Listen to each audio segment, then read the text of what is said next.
ক্ষমতা দেখিয়ে, দাপট দেখিয়ে বেঁচে থাকার চেষ্টা করবেন না। বল হিসেব যত নরম হবেন, আল্লাহর পক্ষ থেকে দয়া তত বেশি হবে। সহজ সরল হয়ে বেঁচে থাকার চেষ্টা করেন, আল্লাহর দয়া রহমতের মধ্যে থাকতে থাকতে একদিন সময় শেষ হয়ে যাবে।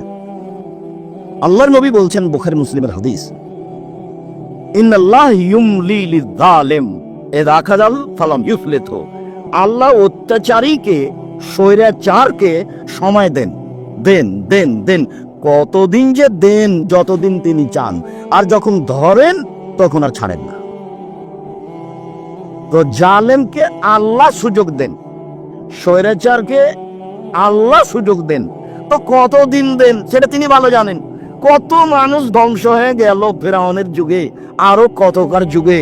আর আপনাদের দেশে আলেম ওলামাকে জেলখানায় রেখে বন্দি করে সুলি ফাঁসি দিল, আরো কত কি করলো, মানুষের গায়ে পাথর বেঁধে দিয়ে পানিতে ফেলে দিল, আরো কত কি করলো, যুগ ধরে দিনের দিন বছরের বছর অন্ধকারে রেখে দিল। কত ধরনের যে জুলুম আছে, তারপরে একদিন নেই।